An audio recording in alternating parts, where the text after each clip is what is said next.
Bobo，咁我而家就係都會大學讀緊2年級嘅學生啦，好榮幸今日可以嚟到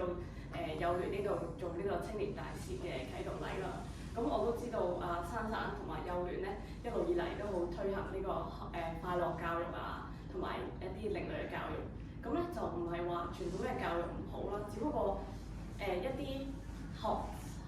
校入邊嘅學業以外咧，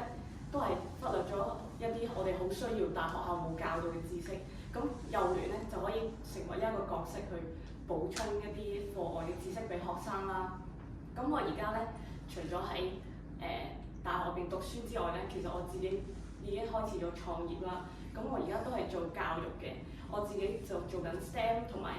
中華文化，特別係中醫藥嘅教育啦，俾小學生同中學生啦。咁所以咧，我都好明白咧，大家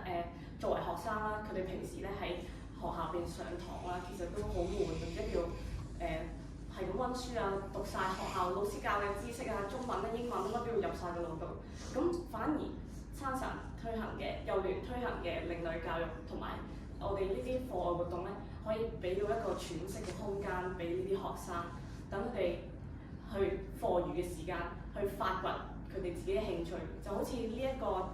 青年大使嘅唔同活動啦，又有行山啊、潛水啊，可以俾一啲平時淨係坐喺班房入邊上堂嘅學生咧，探索更加多唔同嘅職業嘅路向啊，同埋欣賞下呢一個世界，等佢哋探索下自己嘅興趣，去發展下佢哋嘅身體、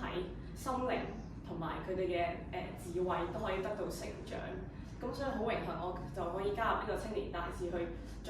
推行呢一個活動，俾更加多人知道啦。咁希望大家以後都繼續大力支持幼聯，多謝。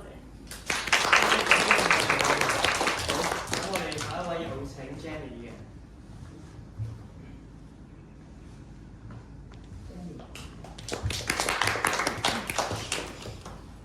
大家好，我係 Jenny。咁我喺考完 DSE 之後咧，我冇選擇到去升大學啦。而我依家咧，我係做緊一個全職嘅音樂老師。咁樣咧，除咗因為今年19歲啦，我都係啱啱畢業冇幾耐嘅，之前都係算係一個小朋友啦。我都感受到咧，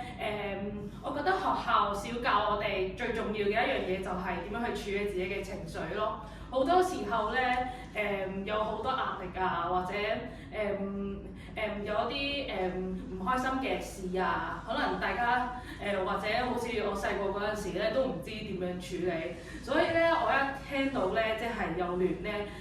都好注重呢一個方面咧，我就都毫不猶豫咁樣就參加咗啦。咁依家咧都算係一個教師，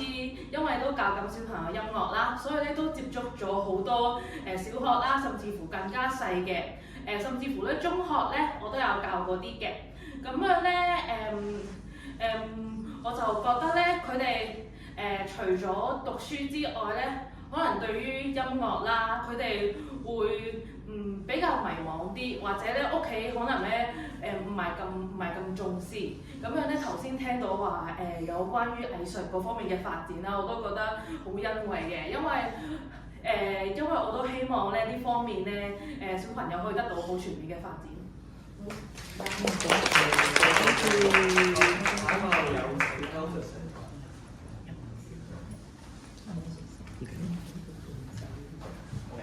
好，大家好，我係 Elvis 啦，咁歡迎大家。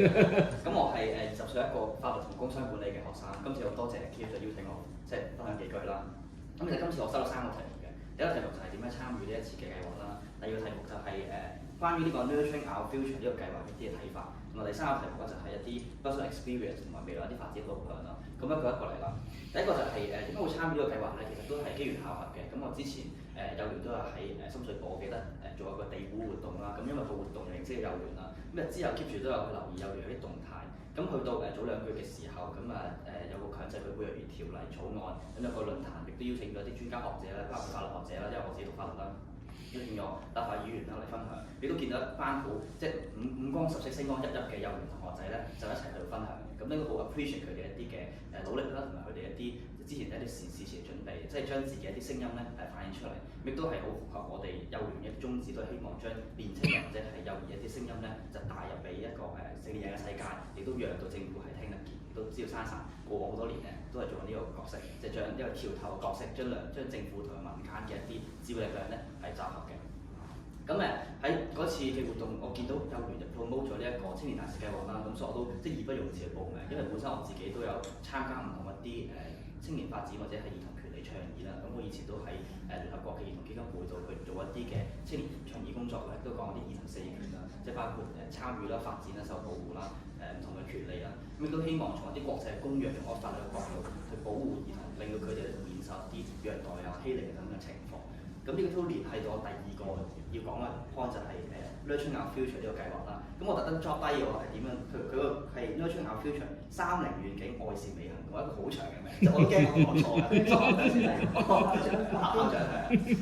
咁佢都自己再去諗一諗下，其實呢個願景係想帶到啲咩嘅效用咧？咁首先 Nurturing Our Future 即係 of course 就係我哋一班年青人啦，咁我哋未來嘅一啲主人翁啦。咁而30願景佢講咗3樣嘢，就包括一啲唔想見到欺凌狀況啊，唔想一啲唔好嘅事情發生啦。咁所以到30去確保到兒童一個發展生存權利啦。咁愛是美行動就係聯合各界即係社會專家啊、學者啊去搞一啲嘅論壇，令到唔同持份者咧即係知道啊，我哋呢個即係保育條例嘅做法係如何做啦。咁包括從個立法嘅原意，甚至係議員亦都有分享到啦。去到法律嘅學者點樣去 prevent 呢樣嘢，或者一個幾重嘅架構，一啲嘅社福嘅人士見到呢個 case 原來可能係虐兒喎，佢點樣去上報？佢有咩界定？呢一個係一定要去上報一個嘅 case，或者呢個唔一定咧咁樣。咁所以我諗做一啲政策解説係令到社會各界係知道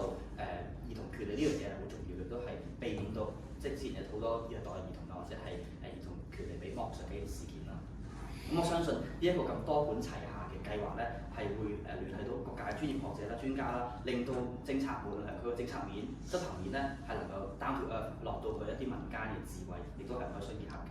咁我最後一個少少嘅建議就係喺呢個 Nurturing Our Future 啦。咁當然就係要聽到啲兒童同幼兒嘅建議啦。咁即係我哋希望嚟緊呢我哋嘅呢個青年工作小組咧，亦都係可以同青年人一齊並肩，即係喺我哋嘅成長路程中咧，我哋啱啱聽到好多好豐富嘅活動，即係又上山又下海，即係爭在俾佢太空嘅啫。咁所以喺呢個咁豐富嘅教育裏面咧，而即係我哋一班青年除咗可以去成長，亦都係可以將我哋嘅聲音咧帶俾個幼兒。咁幼兒就可以做一個中間人嘅角色，將佢反映俾政府，令到我哋嘅發展咧更加好，去到受到保障。咁而最後一個future vision 啦，當然即係讀 law，咁我就係做一個法律工作者啦。希望日後嘅時間就同幼兒即係攜手並肩，即係無論係喺社福嘅啲政策上咧，一齊去做一啲嘅工作啦，又或者係做一個政策倡議者。咁當然呢個係一個好漫長都好艱巨又好，即係尤其是做政策做法律咧，涉及嘅面係好多好廣泛嘅。咁所以即係除咗要加深自己政策方面嘅認識之外咧，都同幼兒就係去攜手並肩去做啲活動出嚟，令到各界嘅幼兒、各界青年咧都係因此而受惠嘅。咁仲有一個少少嘅 personal experience 啦。咁其實我之前都有同一啲政府機構去落咗啲兒童之家，或者一啲即係露宿者之家去做啲探訪啦，都明白到其實佢哋面對一啲嘅生存嘅一啲挑戰啦，尤其是我哋啱啱大埔事件，咁其實有啲家庭佢哋有一個 sudden 嘅 effect，令到佢哋有啲好巨量嘅挑戰。咁其實佢哋係一啲突然嘅挑戰，咁但係翻返去我哋一啲幼兒嘅情況，佢哋一啲持續嘅挑戰，咁兩樣挑戰咧都係困難嘅。咁我相信特區政府未來同幼兒園咧都會攜手並肩，一齊將啲挑戰咧係去 tackle 嘅。Thank you。